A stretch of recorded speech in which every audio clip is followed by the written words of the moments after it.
Jujutsu Kaisen is one of my favorite manga right now, and one of my favorite aspects of manga is watching the creator's art style evolve as the series goes on. It's why I love the art of long-running manga like JoJo, but Jujutsu Kaisen is so interesting because Gege changed his style pretty quickly, at least relative to other mangaka. Because of this, I find it to be super interesting to see this evolution through the volume covers, and so today I thought I could look through all the covers, 0 to 27, and rank them from worst to best. I'll also be putting them into tiers, just for fun. A good cover to me is colorful, dynamic, and summarizes the character within it well. Since almost all Jujutsu Kaisen characters only have one cover, they really only have one chance to shine, and so that will be taken into account too. There will be spoilers for the anime in this video, but not for the manga, other than a couple of sections which I will mark beforehand. Alright, enough yapping, let's get to the list. Starting out with D tier, we have the covers that I don't necessarily think are bad, but they're just not up to par. Beginning with number 28, volume 3. I truly don't think that any cover of Jujutsu Kaisen is straight up bad, but this Nobara one always underwhelmed me a little bit. I love Nobara, which is quite unfortunate considering it might be Nobar over.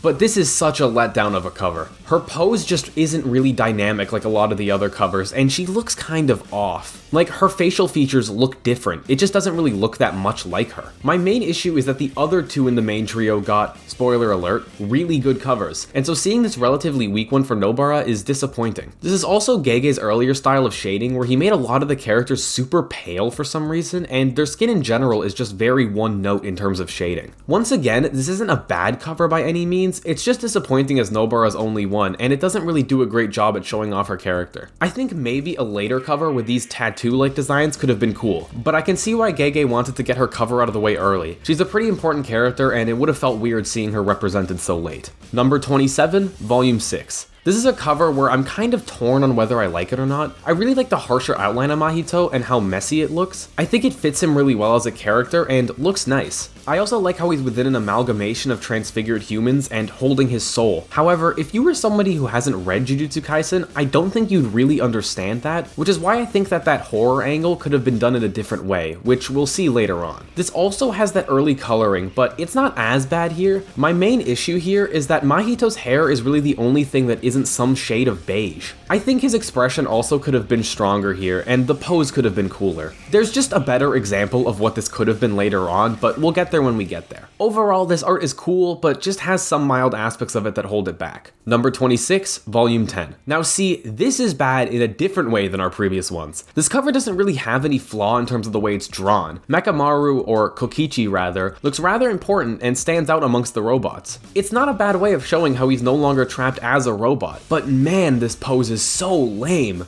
Gege is known for some of the coolest and most dynamic poses, so this sticks out like a sore thumb. I mean, Kokichi is literally just standing. This isn't really a cover that would entice me as a consumer to buy the volume because it just looks bland. This isn't helped by the fact that Kokichi's design doesn't have anything crazy on it, which is okay, but when he's the centerpiece of your cover, you need to add something. In my opinion, this cover could have been way cooler if it was Miwa or even the big Mekamaru robot, but I can see why Gege thought it would be a good idea to have Kokichi. Regardless, it just looks so lame, but since there isn't anything actually wrong with it other than the posing, it placed higher than the others, which I had multiple issues with. Number 25, volume 5. I think this might be a bit of an unpopular opinion, but this cover has always been kind of underwhelming to me. I mean, Todo is such an iconic character to the series, and while I do like the pose and the fact that Takeda is on the cover, the coloring and background really leave something to be desired. Takeda's coloring in particular just looks off. She's super pale and has almost no shadows on her. Todo's isn't as bad, but the shading on his skin can sometimes look off. The background is kind of lame as well. The straight up copy and pasted hearts that all have the same one base color are a letdown considering that usually the backgrounds to these covers have some sort of detail on them. My main issue with this cover is that it had potential.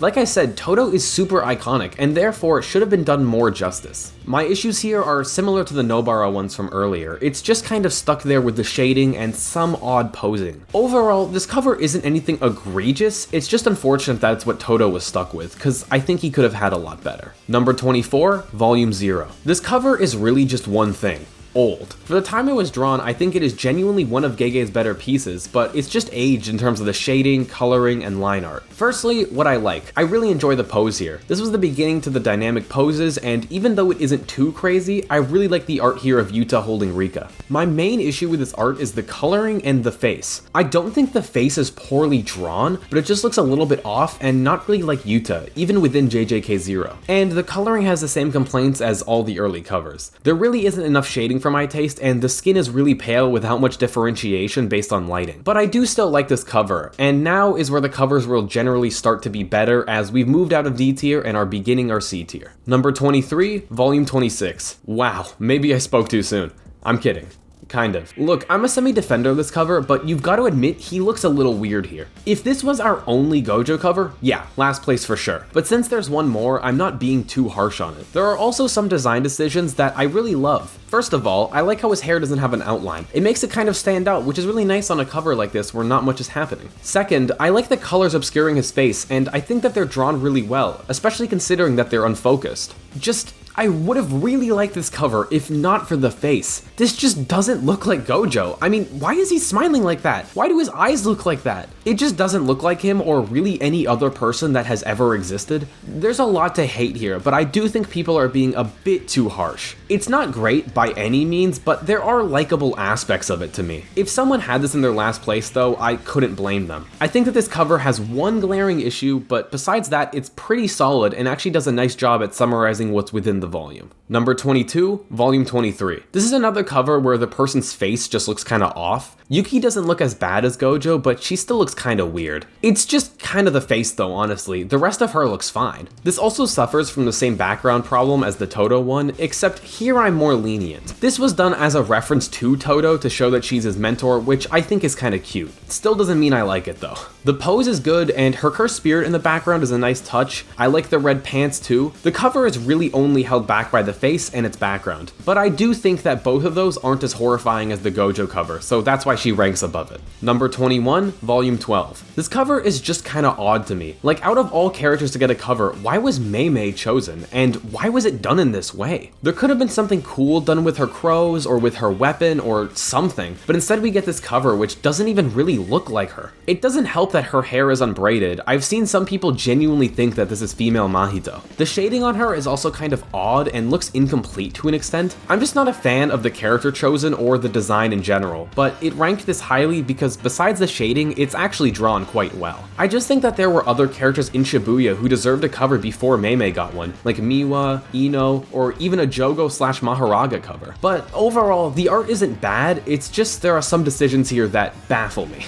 Moving into B tier, this is where the covers start to get better. The covers here are good, but most of them have one small problem that holds them back from being any higher. And we're starting off with number 20, volume 9. As the number 1 Geto glazer, it hurts me to put him in only B, and yes, I said Geto, not ghetto, Geto, that's how it's pronounced. In fact, here's a mini compilation of people saying his name in both Japanese and English to prove my point. If he's right, then whatever's inside Geto Geto! Geto Suguru da yo. Alright, Geto, pay up. My name is Suguru Geto.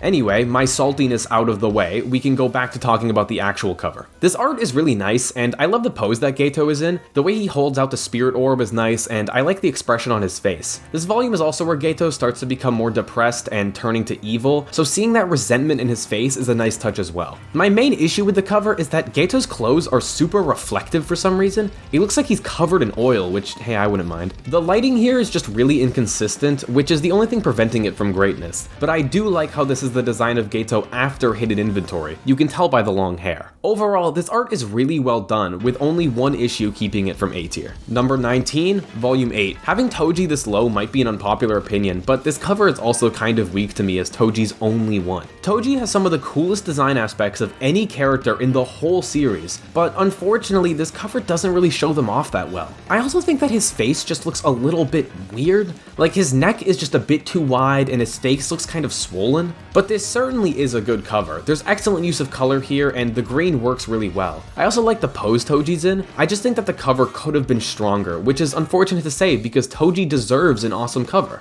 But like I said, the art is well made, it just could have been so much more. Number 18, Volume 24. I've seen some say that this cover is bad, and while I can see some aspects of it that I don't love, I think that it's a great cover for Hana. It really stands out compared to all the other covers for Jujutsu Kaisen, with this being, I believe, the only one that has this bright of lighting other than arguably Todo's and Yuki's. Regardless, the art is done really well here. The face doesn't look off like it sometimes does with Gege's newer style, and the wings look super detailed and well done. I also really like the halo covering the title, but it does make it borderline unreadable. My only real issue is that the hands do look a little bit off. It's a mix of the shading and just some bizarre lining. For example, here her thumb is bending a way that I'm pretty sure isn't even possible for a person to do. I do like this cover though, and it works well for the character of Hana. The only reason it isn't higher is the hands, and the pose just isn't as interesting as some of the ones coming up. Number 17, Volume 16. This was actually the first volume of Jujutsu Kaisen that I bought physically. That has nothing to do with my ranking, I just thought it was a fun fact. This is a cool cover of Kenjaku. I'm glad that they actually showed the brain so that there's confirmation that this is a cover of Kenny. I really like the coloring and pose too. There's a lot to love here, and it shows how Kenjaku is more carefree and unpredictable. The only thing I don't like is him licking his brain juice. It's not the biggest problem, but it is just kind of gross for no reason because I can't even really see Kenny doing that. But at this point, we're getting into covers that don't really have much wrong with them, and this is a great example of that. There's a defined pose here and some really nice use of bright colors. Number 16, Volume 2.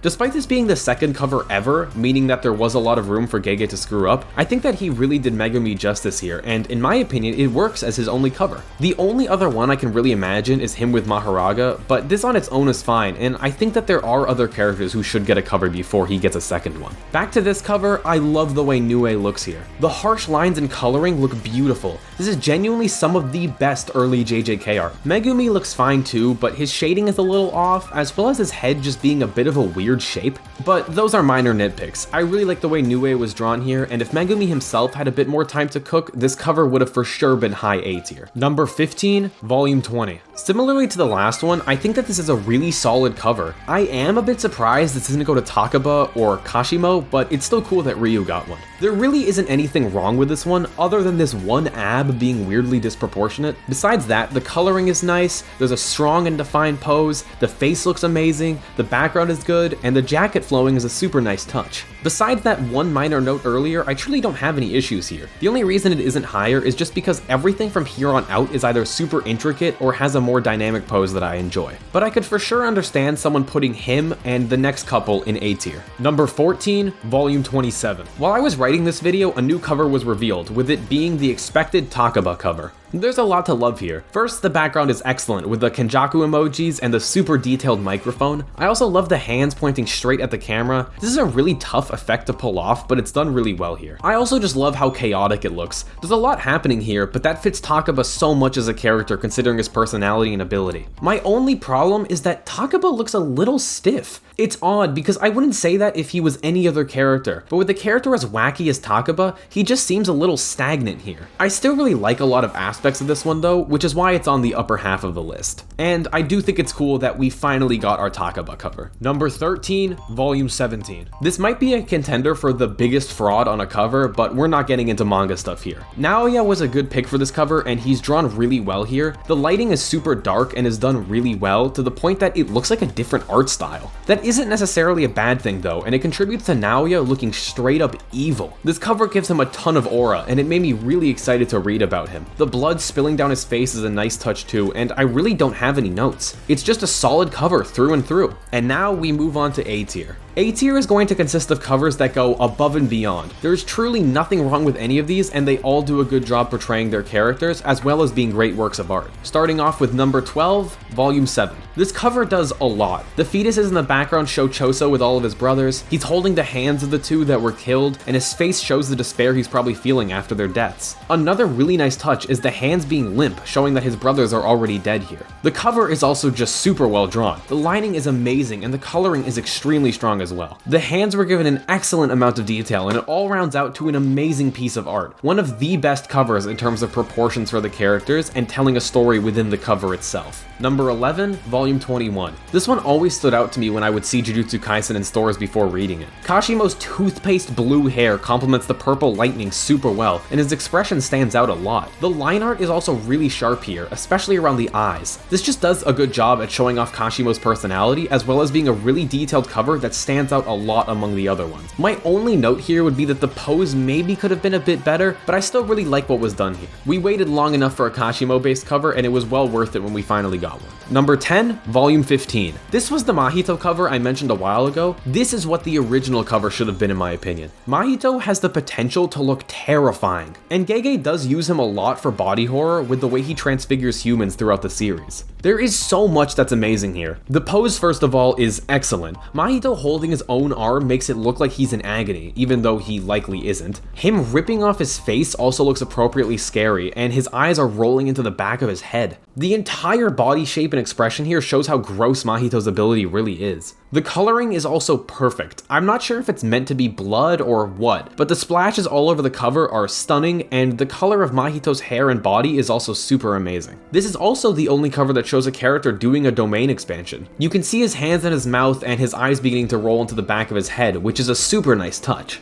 Honestly, the only reason this isn't higher is because it's Mahito's second cover. He's one of 3 characters to have 2 covers, and the other 2 are extremely important to the series, which Mahito really isn't past Shibuya. I think that he shouldn't have had 2 covers, and if this was his original cover, it would have for sure placed in S tier. Number 9, Volume 19. Higuruma may be my favorite character post Shibuya, so I may be a little biased, but I've always thought that this was one of the coolest character covers. The cover is not only a good piece of art, but also encompasses Higuruma as a character. You can see the looming sadness in his eyes, and the cover in general looks very somber in a way. The sunflower is also drawn extremely well, with it being dead and wilting away, contributing to the downtrodden vibe of this cover. Higuruma himself is also super well drawn. I really like the harsher sundown type shading, and the background also complements the scene perfectly. There is truly nothing wrong with this cover, it just fails to be S because it doesn't have the same type of extreme posing a lot of the other covers do later on. Number 8, Volume 1. The original cover of Jujutsu Kaisen has always been one of my favorites. It does such a good job at representing what the entire series is about. Yuji was obviously going to be the pick for the cover, but showing Sukuna's mouth coming out of his hand also does a great job at introducing the more fantasy elements. If you look at a lot of the other covers, they don't actually have anything to do with the curses, which is okay because they aren't the first cover, but having this here was a really good idea. The background with Sukuna's hand is also really well done. I love the shadow of Yuji's hand on his face and how clean the lining is and how the color combos actually make sense. Yuji's look of uncertainty is also amazing because trust me, he is not ready for everything that's ahead of him, and that little bit of blood is also great. There's just a lot of small decisions here that really make this an amazing first cover for the series. The only thing keeping it out of S is that it doesn't really stand out as much as the covers up there. Like, it looks great, but it just doesn't really compare to the pieces that are in S. Number 7, Volume 11. The final pick of A tier is this amazing cover. It looks kind of similar to the Higuruma one, but I think the facial expression is just a little better. Nanami has one of the best expressions here, with him looking angry and frustrated, which makes sense with what he'll have to go through in Shibuya. The shading is also really amazing and detailed. His arm and watch especially just look beautiful. My only real issue with this cover is that his shirt has these imprints which look misplaced or exaggerated, and his hair is super angular for some reason. It kinda looks like the Igor album cover. All that is made up for by the background though, showing Nanami's famous 7-3 and the blood splattering. This effect was actually used in the anime whenever Nanami hit this move, which I think was a really excellent choice on their part, and it contributes to putting Nanami firmly in the top 10. S tier will consist of perfect covers. There are no problems here at all, and they all work amazingly as character pieces and works of art. Mild manga spoilers for this next cover, so if you don't want to be mildly spoiled, skip to this point.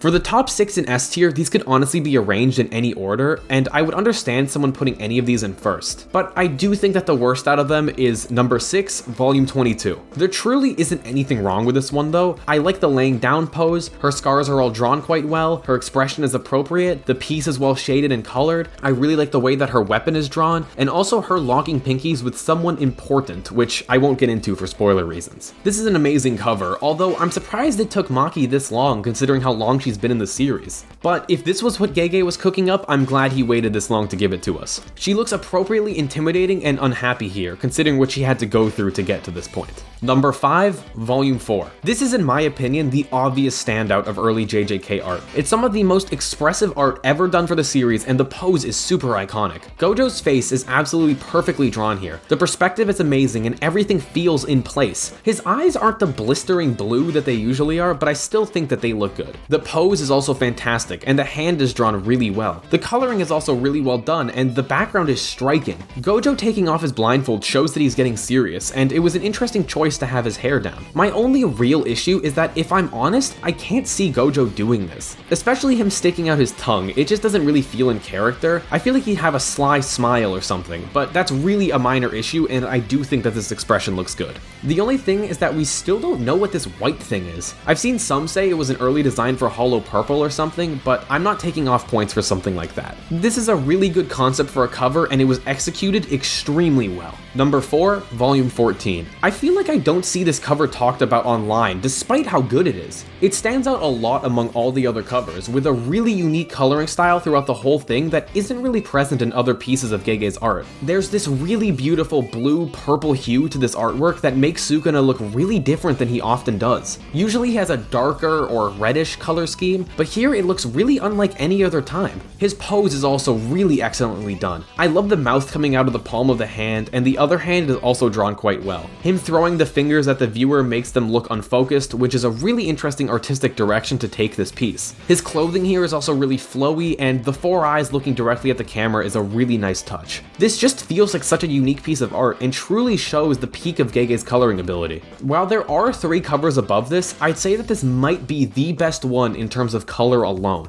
Number 3, Volume 13. This cover is pure, raw aura. It feels kind of weird putting a character as relatively inconsequential as Kusakabe up here, but man, this is one of the coolest covers for any character I've seen. For a guy who's almost always scared of the fight, Kusakabe has such an intimidating looking facial expression here, hidden behind his excellently posed arms. It's kind of the classic samurai pose, and it works so well here with the blood splattering all over the cover. There's also some awesome use of Gege's chicken scratch shading here. While this is a style that I've seen people criticize, it was always one of my favorite aspects of Gege's art style, and it's shown at what's probably its peak here. To be honest, this cover doesn't really 100% represent Kusakabe properly, but I'm willing to look past that because it shows him at one of his coolest moments, which I'm assuming here is meant to be when he helps fight Kenjaku, as indicated by the moon in the back. It's just kind of funny that a character like Kusakabe is in the top 3, but I can't pretend like this isn't one of the rawest covers I've ever seen. This next cover also unfortunately contains manga spoilers. I won't say what the spoiler actually is, but you can kind of tell just by looking at it. If you care about some implied spoilers, skip to this point to see number 1, or just use the nifty chapter feature. Alright, now that they're gone, we can look at this cover. Number 2, Volume 25. It might be surprising to see this one so high. Some of the people I showed this script to were baffled that I had this over the other Sukuna cover, but in my opinion, this has something that that cover doesn't.